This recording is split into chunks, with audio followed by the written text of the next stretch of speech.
제가 미국에서 이민 목회를 처음 시작할 때 저한테 어떤 목사님이 골프를 배워보라라고 하는 권면을 해 주셨더랬었습니다. 그때 저는 노총각이었었는데요. 노총각 목사한테 골프를 배우라고 해서 제가 목사님 왜 골프를 배워야 됩니까? 라고 하셨더니 이런 말씀을 하시더라고요. 송 목사 언제까지 미국에서 목회할지 모르겠지만 만약에 미국에서 아이를 낳고 계속해서 지내게 된다면 송 목사님은 우리말이 편하고 아이는 영어가 편할 텐데 같은 언어를 써도 점점 자라가며 부모와 자식 간의 대화가 줄어들게 되어 있는 것이 기본인데 언어까지 달라버리면 더 대화가 단절될 수 있으니 같은 취미를 하는 것이 참 좋을 텐데 주로 남자들끼리는 운동을 하는데 대부분의 운동은 이렇게 경쟁하는 컴페티션이 돼서 주로 네트 너머 저쪽 편에 있기 때문에 대화는 하지 못하고 공을 넘기기 바쁜 그런 것인데 그런데 골프는 여기에서 저기로 옮겨가며 서로 대화를 할 수 있으니 그래서 골프를 미리 배워두면 참 좋겠다는 생각이 든다라고 하는 말씀을 해 주셨더랬었습니다. 그래서 그분이 저한테 골프를 참 많이 가르쳐 주셨었어요. 그리고 그때 그렇게 배웠었는데 제가 미국에서 계속해서 목회하지 않고 그리고 한국으로 돌아와서 아이를 낳았더니만 우리 아이가 죄송합니다. 저희 아이가 저보다 우리말을 더 잘해요. 여러분 해외 살면 영어가 느는 게 아니라 우리말이 줄잖아요. 우리말이 줄잖아요. 그러니까 저는 우리말이 점점 주는 것 같아요. 근데 저희 아이는 이제 배워나가는 때니까 한국말이고 영어고 중국말이고 계속해서 늘어나요. 이야기하다 보면 아주 어려운 사자성어나 뭐 이런 말들은 잘 못 알아들어도 저희 아이가 훨씬 더 우리말을 잘하는 것을 느낍니다. 근데 여러분, 이 언어가 같다는 것은 참 감사한 일이지요. 언어가 같다는 것은 같은 생각을 공유할 수 있다라고 하는 것을 의미합니다. 그래서 저는 우리 교회에 오시는 이렇게 한신 커플들, 저는 그래서 이제 이중 문화라고 이야기하는데요. 그런 분들 참 대단하다고 느껴져요. 그렇죠? 우리 은진 자매님, 이카이하고 한국말로 얘기해요? 영어로 얘기해요? 한국말로 얘기해요. 그럼 우리 이카이하고 둘이 싸울 때는 이카이가 그래도 한국말로 해요? 그래도 한국말로 싸워요? 결정적인 순간에는 자국어가 나오지 않던가요? 여러분, 언어가 같다는 것은 그 모든 것을 공유할 수 있다는 것이죠. 그런데 우리 오늘 말씀에 보니까 온 땅의 언어가 하나였었다라고 성경은 이야기를 합니다. 그래서 그 언어가 나뉘기 전 우리 인간이 하나의 언어로 소통했을 때는 과연 어땠었을까?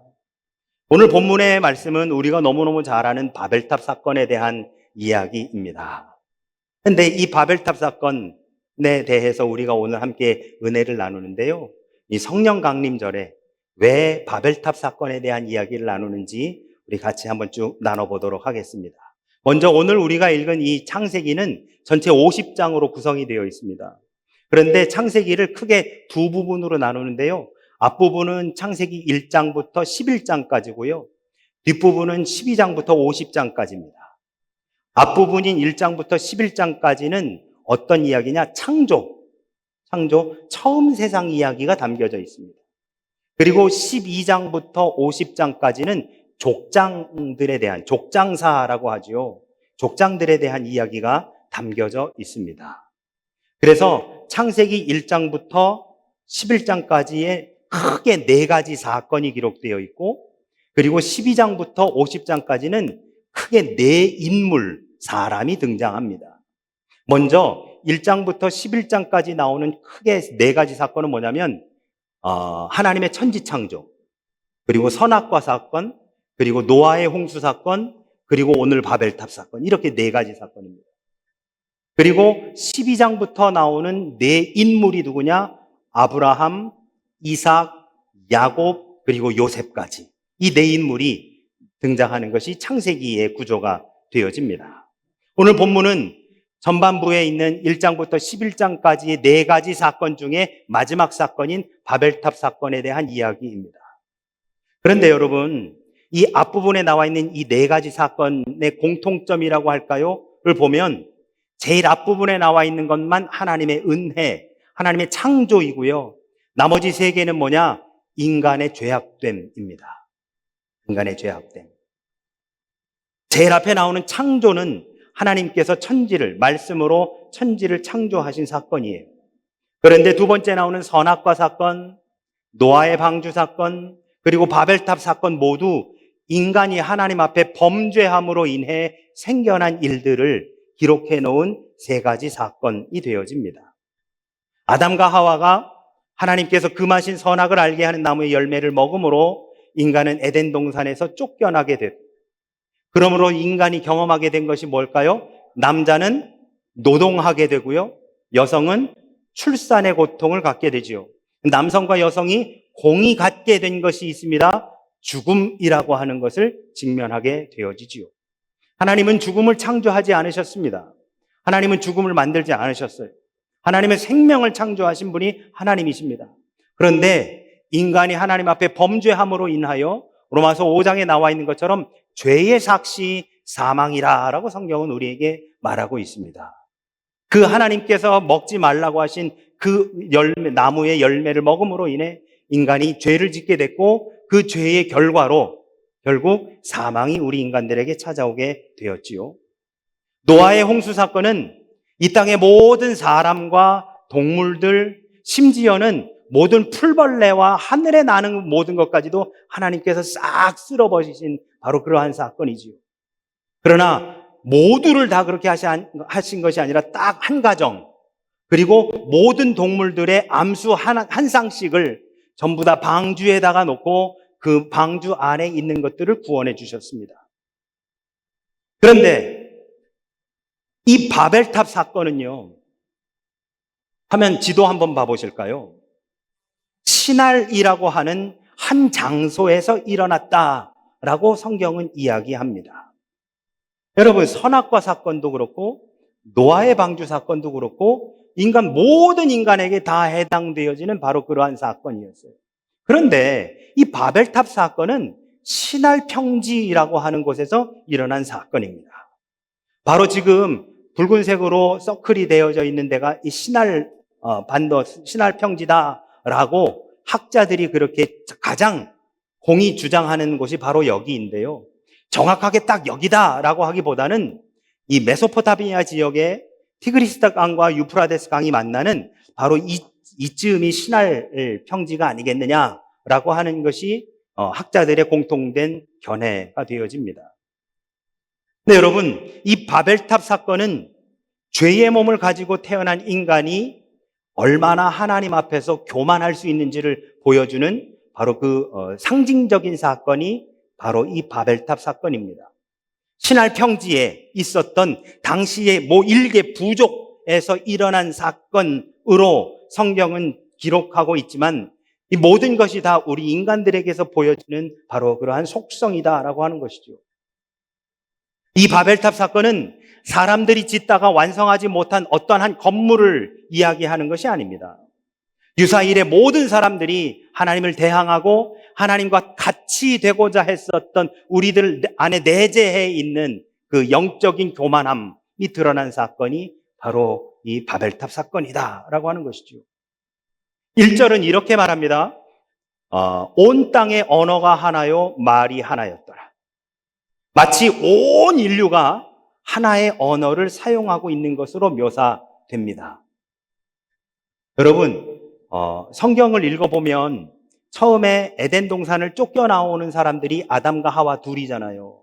그리고 그 둘이 자녀를 낳습니다. 그런데 이 가인과 아벨 중에 가인이 아벨을 죽였어요. 그리고 이 가인이 다니면서 누구든 너를 보는 사람이 너를 해치지 못하도록 하겠다라고 하십니다. 생각 보셔요. 가인을 죽일 사람이 어디 있죠?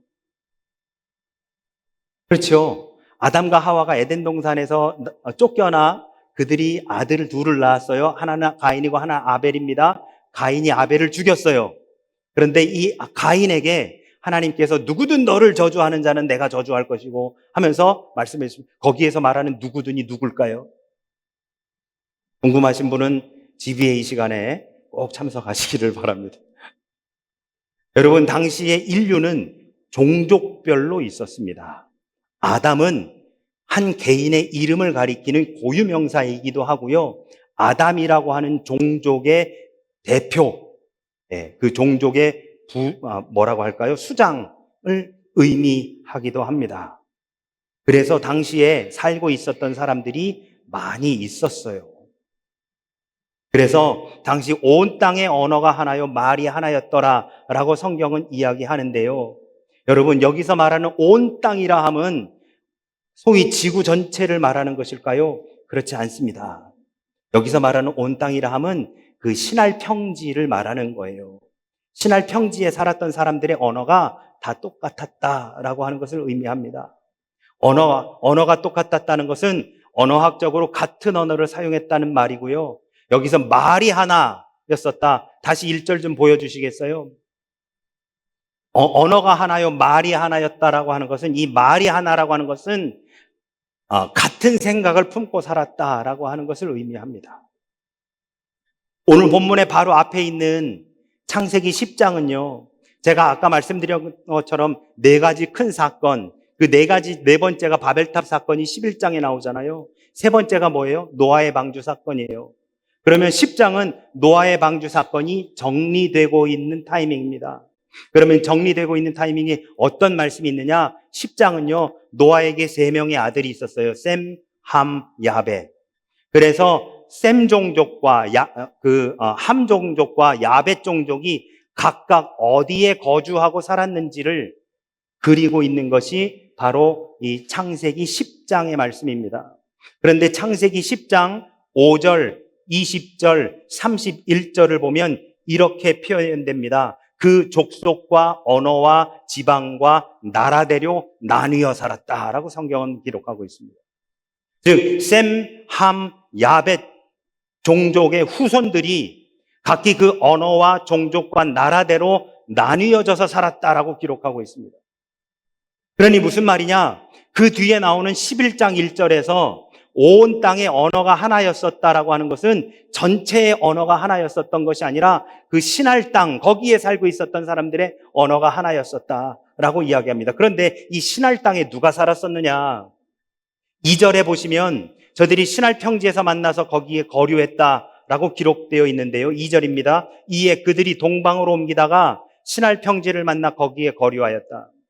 그런데 그 앞에 있는 10장 10절에 보면 이런 기록이 있습니다. 보시죠. 그의 나라는 신할 땅의 바벨과 에렉과 악갓과 갈레에서 시작되었다라고 기록하고 있습니다. 무슨 말이냐? 신할 땅의 바벨이라고 하는 땅이 이미 있었다라고 하는 거예요. 함의 자손 중에 세상의 첫 번째 용사 니므롯이라고 하는 사람이 있었습니다. 이 니므롯이 정착한 곳이 신할 땅의 바로 이 바벨이라고 하는 곳이었다라고 하는 것이죠. 거기 모여든 함의 자손 그리고 니므롯의 후손이 언어가 같았었다라고 하는 말이 11장 1절에 온 땅의 언어가 하나였다라고 하는 말이 됩니다. 중요한 것은 여러분, 언어가 같았다라고 하는 것도 중요하지만 같은 언어로 말이 같았다라고 하는 것이 중요한 겁니다. 여러분, 이렇게 한번 생각해 보실까요? 언어가 같다고 해서 모두가 같은 생각을 하는 게 아닙니다. 언어가 같음에도 불구하고 다른 생각을 하고 있는 것이 오히려 더 불행한 거지요.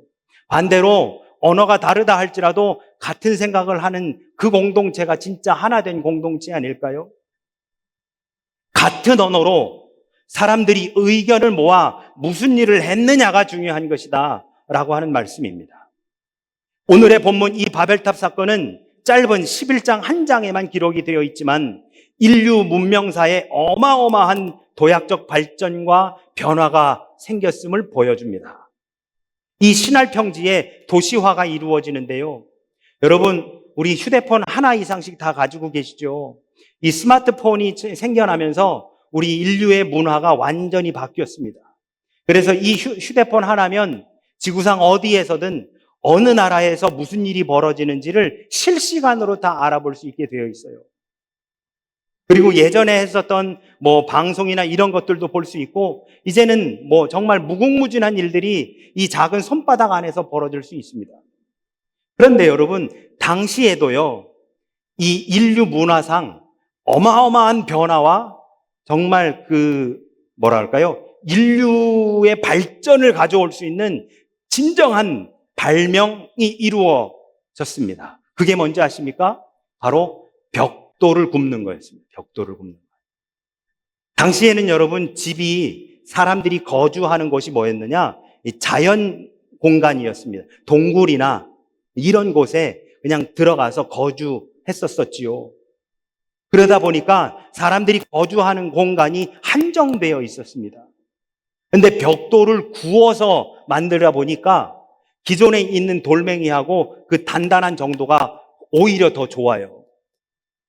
흙을 빚어서 말려가지고 사용했었는데, 흙을 빚어서 말려서 쓰는 게 아니라 흙을 빚어서 이걸 구워보니까 훨씬 더 단단한 벽돌이 나오는 겁니다. 게다가 일반 돌은 문양을 새길 수 없잖아요.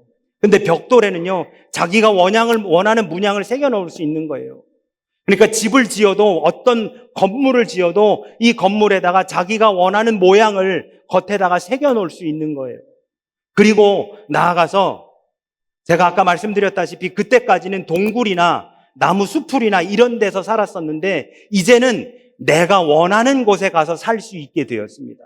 지금까지는 그렇게 조성된 곳에 가서 살 수밖에 없었지만, 이제부터는 내가 원하는 곳에 살 수 있게 되어 사람들이 점점 이 땅 가운데에 편만하게 살게 되었다. 이게 바로 벽돌을 굽기 시작한 인류 문화의 어마어마한 변화와 발전의 계기가 된 사건입니다. 이렇게 되자 사람들은 하지 말아야 될 생각을 품게 됩니다. 4절에 보면 성읍과 탑을 건설하여 그 탑 꼭대기를 하늘에 닿게 하여 이름을 내고 온 지면에 흩어짐을 면하자라고 이야기합니다. 4절을 보실까요? 또 말하되, 자, 성읍과 탑을 건설하여 그 탑 꼭대기를 하늘에 닿게 하여 우리 이름을 내고 온 지면에 흩어짐을 면하자라고 이야기합니다. 어쩌면 이 말씀이, 이 4절의 말씀이 오늘 본문의 핵심 말씀입니다. 인류의 가장 큰 문제가 여기에서 비롯됩니다. 도시를 세우고 그 안에 탑을 쌓는 일 자체는 사람들에게 유익을 줍니다. 제가 말씀드린 것처럼 꼭 동굴에서만 사는 것이 아니라 사람들이 이제 내가 원하는 곳에 살기 시작하게 되었어요. 그러면 진짜 문제는 무엇일까? 그렇게 건축하는 이유와 목적이 뭐냐라고 하는 거예요. 여러분 혹시 유럽에 다녀와 보셨습니까? 유럽에 가시면 어마어마한 신전들이 많이 있는 것을 보게 되어집니다. 그러면 여러분, 그 신전을 왜 세웠을까요? 사람들이요. 그때 당시 거기에 그 신을 모시고 그 신상을 세워놓고 거기에서 절하고 경배하려고 거기에 세웠을까요? 물론 처음 목적은 그랬겠죠. 그런데요, 여러분, 누구든지 이 신전을 세우는 목적이 조금씩 변질되어집니다. 그 대표적인 사람이 누구냐? 솔로몬이지요. 솔로몬은 아버지 다윗이 준비해 놓았었던 성전의 그 재료를 가지고 7년 동안 여호와의 성전을 짓기 시작합니다. 이것을 우리는 솔로몬 성전이라 이야기하지요. 그런데 처음에는 순수한 마음과 동기로 성전을 짓기 시작했는데 나중 가면서 어떻게 됐어요? 내가 이거 지었어. 그리고 뭐가 돼요? 하나님을 거기에 가둬두는 곳이 곧 성전이 됩니다.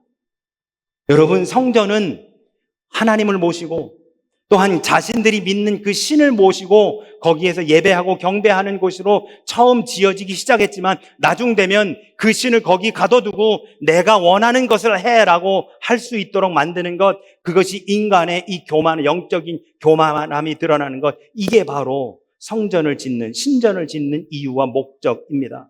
그러면 그들이 이 바벨탑을 쌓은 목적이 뭐였었느냐? 첫 번째 이유, 하늘에 닿기 위함이었습니다. 이 탑은 사람이 살려고 하는 공간이 아닙니다. 일종의 신전이었습니다.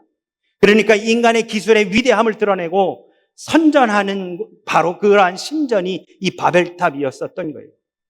그들은 하나님을 만나기 위해 성전을 지은 것, 이 바벨탑을 지은 것이 아니라 이 탑이 하늘에 닿아 하나님과 도전하려고, 하나님 어게인스트 하려고 이 탑을 짓기 시작했었더라라고 하는 것이죠. 두 번째, 사람들이 바벨탑을 쌓은 이유는 자신들의 이름을 드러내기 위함입니다. 이건 내가 한 거야. 성전을 지음으로 말미암아, 그 탑을 쌓음으로 말미암아 하나님의 이름을 영화롭게 하려고 하는 것이 아니라, 그러므로 인해서 내 이름이 드러나게 하려고 이 탑을 지었더라라고 하는 것이 되는 것이죠. 세 번째로, 그들이 탑을 쌓은 이유는 온 지면에 흩어짐을 면하자라고 하는 것입니다. 여러분, 하나님이 아담과 하와를 지으시고 이렇게 말씀하십니다. 창세기 1장 28절, 생육하고 번성하여 땅에 충만하라. 충만하라는 건 뭡니까? 땅에 흩어지라는 거예요. 흩어지라. 땅을 정복하라. 바다의 물고기와 하늘의 새와 땅에 움직이는 모든 생물을 다스리라. 그리고 세 번째 사건이 홍수가 끝난 뒤 노아와 그의 자녀들에게 하나님이 하시는 말씀 9장 1절입니다. 생육하고 번성하여 땅에 충만하라. 아담과 하와에게 주신 말씀과 홍수 이후 노아에게 주신 말씀이 똑같습니다. 생육하고 번성하여 땅에 충만하라. 그런데 사람들은 땅에 충만하려 하는 것이 아니라 이제 뭉쳐서 모여 살려고 합니다. 여러분, 오해하지 마십시오. 뭉쳐서 모여 사는 것이 잘못됐다는 게 아닙니다. 함께 모여 사는 것 자체가 나쁜 것이 아니라, 우리 지난 주일에도 함께 나누었었지만, 여러분, 하나 되어짐 너무너무 중요한 겁니다. 그런데 우리 하나님도 당연히 인간이 하나 되어짐을 너무나도 원하시고, 교회가 하나 되어짐을 우리 하나님이 너무 원하시는데, 중요한 것은 무엇이냐? 이 하나님이 원하시는 하나됨이란 하나님과 먼저 하나됨, 하나님의 그 뜻을 따라 나아가기 위한 하나됨, 하나님의 뜻을 이 땅에 실현하기 위한 하나됨이어야지, 우리끼리 하나 되어 하나님과 어게인스트하고 하나님의 뜻을 어기면서 오히려 하나님을 내 뜻을 이루어 주는 도구로 여기려고 하는, 그것은 문제가 있다는 것이죠. 바벨탑은 후자 쪽입니다. 오히려 하나님과 같이 되려고, 그래서 하나님을 마치 나의 종인 양 이용하려고 했었던 인간의 영적 교만함이 담겨져 있는 것, 바로 그것이 바벨탑 사건이라는 것이죠. 하나님이 원하시는 하나됨은 우리가 먼저 하나님과 하나됨, 그리고 그 하나님과 하나된 공동체가 우리 안에서 하나되어, 바로 이것을 원하시는 거지, 하나님은 동떨어져 있고 우리끼리 하나됨을 하나님은 원하시지 않더라라고 하는 것입니다. 여기에서 하나님의 개입이 시작됩니다. 7절에 보시면 하나님이 그들의 언어를 혼잡하게 하십니다. 7절입니다. 자, 우리가 내려가서 거기서 그들의 언어를 혼잡하게 하여 그들이 서로 알아듣지 못하게 하자. 그리고 8절에 보면 언어의 혼잡은 그들을 온 주변에 흩어지게 했고 도시 건설이 중단됩니다. 그리고 9절에서는 그 중단된 도시의 이름을 바벨이라고 불렀다라고 이야기합니다. 여러분, 이 바벨이라고 하는 말 자체가 혼잡케 하다라고 하는 말입니다. 각자 다른 언어로 말하게 되니까 의사소통이 되지 않아 결국에는 같은 말을 하는 사람들끼리 모여지더라라고 하는 것이죠. 여기 유학해 보신 분들 경험해 보셨죠? 싱가포르 처음 오셔서 여러분 다 아마 경험해 보셨으리라고 생각합니다. 저도 유학하는 시절에 학교에서 이렇게 리트릿을 가거나 하면, 쉬는 시간이나 하면 한국 사람들끼리 모여가지고 그 쉬는 시간에 우리말 하는 거예요. 그리고 수업 시간에 들어가가지고 되지도 않는 영어 가지고 이렇게 공부하고 저렇게 공부하고, 또 쉬는 시간 되면 한국 사람들끼리 모여가지고 한국 사람들끼리 한국말하고. 왜요? 언어가 같으니까요. 언어가 같은 사람들끼리 모이게 되어 있는 겁니다. 8절과 9절의 말씀입니다. 하나님께서 거기서 그들을 온 지면에 흩으셨으므로 그들이 그 도시를 건설하기를 그쳤더라. 그러므로 그 이름을 바벨이라 하니 이는 여호와께서 거기서 온 땅의 언어를 혼잡하게 하셨습니다. 여호와께서 거기서 그들을 온 지면에 흩으셨더라. 여러분, 이 바벨탑의 사건은 하나님을 향한 인간의 영적 교만함의 하나님의 징계와 징벌 그리고 저주의 사건입니다. 그런데 여러분, 이 하나님의 징계와 인간의 영적 교만함에 대한 하나님의 징계와 징벌 그리고 저주의 사건이 해결되는 사건이 신약에 등장합니다. 신약의 사도행전을 읽어보면 바벨탑 사건으로 언어가 혼잡해진 그 상태를 원래대로 되돌려 놓는 사건이 소개됩니다. 이것이 바로 성령 강림 사건입니다. 사도행전 2장에 나오는 오순절 다락방에 성령이 임하시어 그들이 각기 다른 방언으로 말하기 시작했다라고 하는 그러한 말씀이 우리에게 소개되고 있습니다. 먼저 성령이 어떻게 임하셨느냐? 첫 번째로 하늘로부터 급하고 강한 바람 같은 소리가 있었습니다. 사도행전 2장 2절에 보면 호련히 하늘로부터 급하고 강한 바람 같은 소리가 있어 그들이 앉은 온 집에 가득하였다라고 성경은 말씀합니다. 두 번째, 마치 불의 혀처럼 갈라지는 것들이 각 사람 위에 하나씩 임하였다라고 말합니다. 사도행전 2장 3절, 마치 불의 혀처럼 갈라지는 것들이 그들에게 보여 각 사람 위에 하나씩 임하여 있더니. 세 번째입니다.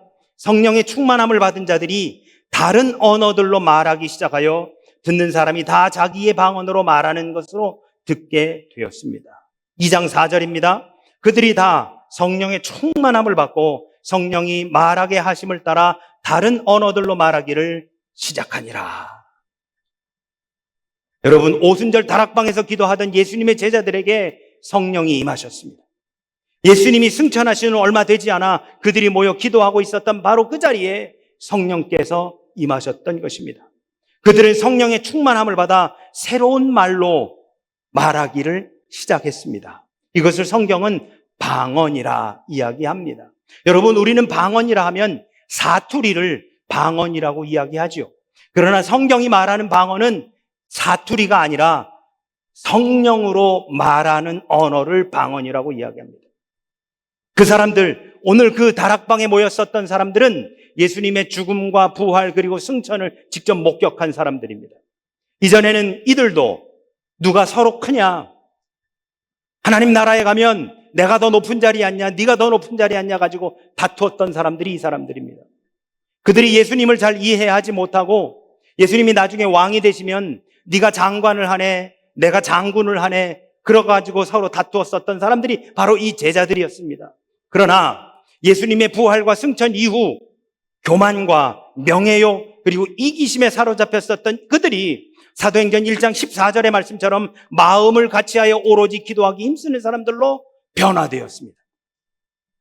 자신의 이기적인 유익을 위해서 거기 함께 모인 것이 아니라 이제는 주님의 뜻을 구하며 완전히 한마음 한뜻이 되어 하나님께 간절히 기도했던 것입니다. 그리고 바로 그때 성령께서 그들에게 임하셨습니다. 그리고 각기 다른 방언으로 말하게 되었습니다. 여러분, 생각해 보면 거기 모인 사람들이 같은 언어를 쓴 게 아닙니다. 각기 다른 방언으로 말했습니다. 하지만 그들은 각기 다른 방언으로 말했지만 그들이 말한 내용이 하나였었던 것이지요. 아까 1절을 여러분 기억해 보십시오. 언어가 하나요, 말이 하나였더라. 여기서 말하는 언어란 랭귀지를 말하는 것이지만 말이 하나였다는 것은 생각이 같았다라고 하는 말입니다. 이 사람들 각기 다른 방언으로 말하기 시작했지만 그들이 말한 그 내용이 똑같았다라고 하는 것이죠. 바벨탑을 쌓았던 사람들은 같은 언어를 사용했지만 속마음은 제각기 달라서 각기 하는 말이 다 달랐습니다. 그러나 초대교회 성도들은 주님의 목적을 이루고자 하는 한 마음으로 하나가 되어 더욱 간절히 주님께 기도했고, 그랬더니 같은 성령께서 같은 내용의 말씀을 같은 목적을 위해, 즉 하나님의 크신 일을 말하게 함으로 복음이 전파되도록 역사하셨던 것입니다. 그래서 서로 각기 다른 방언으로 말하지만 서로 다 같은 내용의 말을 하기 시작했더라라고 하는 거예요. 그래서 창세기 11장에 나오는 이 바벨탑의 이 저주와 징계가 사도행전 2장에서 이제는 온전히 회복되었다라고 우리는 그렇게 이해할 수 있는 것이죠. 사랑하는 우리 영광의 성도 여러분, 아담의 후손인 우리 안에는 바벨탑과 같은 것들이 있습니다. 하나님과 같아지고자 하는 교만함이 우리 안에 있습니다. 때로는 그 하나님을 이용하고자 하는 교만함이 우리 안에 내재되어 있습니다. 인류 문명의 발달로 인해 하나님과 같아지고자 하는 그러한 마음들이 우리 안에 자연스럽게 내재되어 있습니다. 뿐만 아닙니다. 자신의 이름을 드러내고 싶을 때가 적지 않습니다. 그러나 진정한 그리스도인은 하나님이 나의 주인이심을 고백하며 나아가는 영적 겸손함이 그 삶의 근간이 되어야 합니다. 또한 자신의 이름이 아닌 주님의 이름을 높이는 사람이 되어야 합니다. 주님의 이름을 높이는 바로 그 사람의 이름을 우리 주님께서 높여주실 줄로 믿습니다. 우리가 순수한 마음과 열정으로 함께 하나가 되어 주님의 뜻을 구하고 간절히 주님 앞에 마음을 모아 기도하며 나아간다면 오순절에 성령께서 역사하시고 성령께서 임하셨었던 것처럼 우리 가운데도, 우리 가정 가운데, 우리 교회 가운데 성령께서 임재하시사 그 놀라운 일을 펼치실 줄로 믿습니다. 우리에게 같은 마음과 같은 목적, 같은 방향성, 우리가 말하는 것은 서로 다를지라도 그 내용이 하나님의 영광을 위해, 하나님 나라를 위해 더 긍정적으로 함께 이루어 나아가는 바로 그것이 우리 하나님이 진정으로 원하시는 한 언어, 같은 목적으로 나아가는 하나의 공동체라고 하는 것입니다. 초대교회에 부어주셨던 성령의 역사가 우리와 우리 가정과 우리 교회에도 일어나 주님의 뜻을 온전히 이루어드리는 저와 우리 모두가, 그리고 우리 교회가 되어지시기를 예수 그리스도 이름으로 축원합니다. 아멘. 아멘.